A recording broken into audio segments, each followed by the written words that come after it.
আসসালামু আলাইকুম everyone, welcome to খেলার খবর। কী অবস্থা সবার? আশা করি আপনারা সবাই বেশ ভালো আছেন। আজকে আমি রিয়াল মাদ্রিদের জাভি আলোনসোর ট্যাকটিক্স নিয়ে কিছু কথা বলার ট্রাই করবো, যেই কথাগুলো না বললেই নয়। ফার্স্ট অফ অল রাইট উইংটা দেখি রিয়াল মাদ্রিদের। রাইট উইংয়ে কার্লো আনচেলত্তির আমলে আমরা দেখতে পেতাম যে রদ্রিগো নিয়মিত স্টার্ট করতেন, সেখানে রদ্রিগোকে সাব করে হয়তোবা শেষের দিকে অন্য বাকিরা নামতেন। বাট জাভি আলোনসো আসার পর থেকে রাইট উইংয়ে রদ্রিগোকে গেম টাইম দিচ্ছেন না, উল্টো একের পর এক সাফল করে যাচ্ছেন। কখনো মাস্তান তুনোকে দিয়ে স্টার্ট করাচ্ছেন, কখনো বা আর্দা গুলারকে দিয়ে স্টার্ট করাচ্ছেন, অথবা কখনো ব্রাহিম দিয়াজকে দিয়ে স্টার্ট করাচ্ছেন।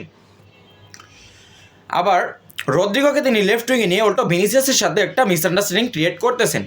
সো এইভাবে এত সাফেল করলে একটা টিমের মধ্যে কখনো বন্ডিং ক্রিয়েট হয় না, স্টেবিলিটি ক্রিয়েট হয় না।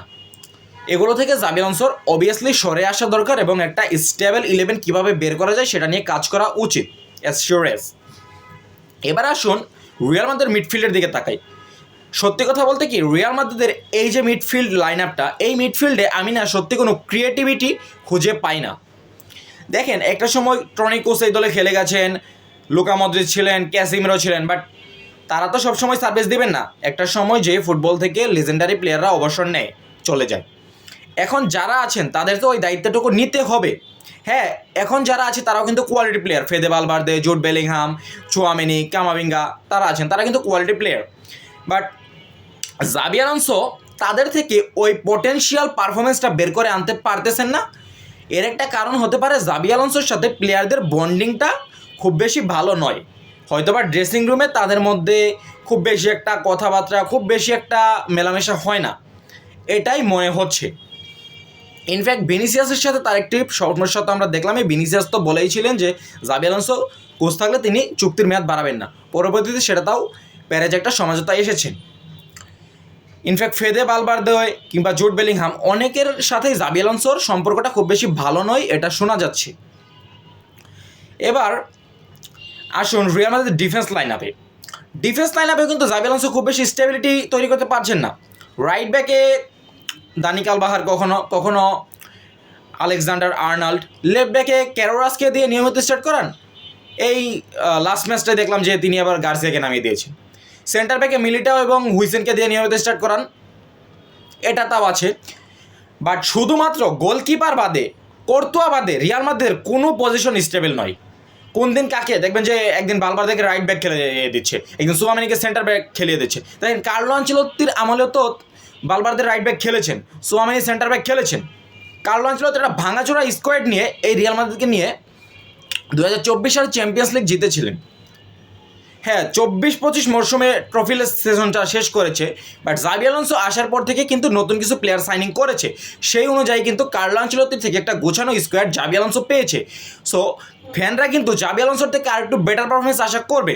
বাট আমরা কি দেখলাম, সর্বশেষ 4টা অ্যাওয়ে ম্যাচে রিয়াল মাদ্রিদ কোনো উইন নেই, মানে জয় বের করতে পারেনি লা লিগা এবং চ্যাম্পিয়ন্স লিগ মিলে। লাস্ট জাস্ট 5টা ম্যাচ ইনফ্যাক্ট অলিম্পিয়াকসের সাথে 4-3 গোলে জিতেছিল, তা এমবাপ্পের অতিমানবিক একটা পারফরমেন্সে। দেখেন এইভাবে চললে কিন্তু হয় না। ইনফ্যাক্ট লাস্ট ম্যাচটাও তারা 1-1 ড্র করলো জিরোনার সাথে। আর এই দলের মেইন ফ্যাক্ট হচ্ছে জাভি আলোনসো এমবাপ্পেকে প্রচুর স্বাধীনতা দিয়ে দিচ্ছেন, এমবাপ্পেকে একক আধিপত্য দিয়ে দিচ্ছেন। এটা জাভি আলোনসোর একটা বড় ভুল।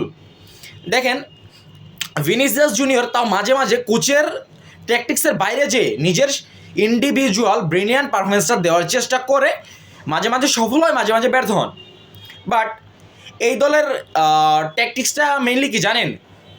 ওই লেফট উইংয়ে যে খেলুক, রাইট উইংয়ে যেই খেলুক, মিডফিল্ডে যেই খেলুক, সবার কথা একটাই, তুমি এমবাপ্পেকে বল পাস দিবা, এমবাপ্পে গোল করবে, আর কারো গোল করার প্রয়োজন নেই। বাট এইভাবে একটা টিম চলতে পারে না। ফুটবল ভাই দলীয় খেলা ভাই। আপনার একজন 50 গোল করার থেকে 5 জনে মিলে 50 গোল করা বেটার।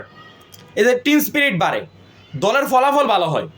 শুধুমাত্র এমবাপ্পে নির্ভরশীল হয়ে আপনি কয়দিন চালাবেন? চ্যাম্পিয়ন্স লিগে আপনার বড় বড় দলকে ফেস করতে হবে না?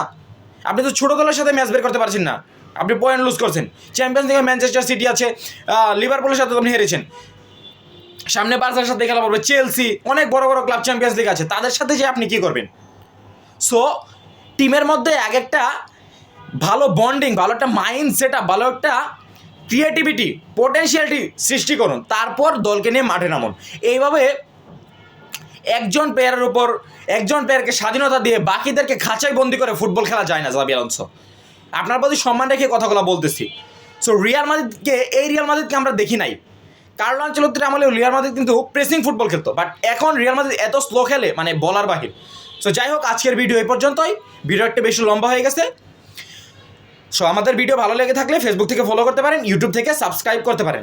ধন্যবাদ সবাইকে।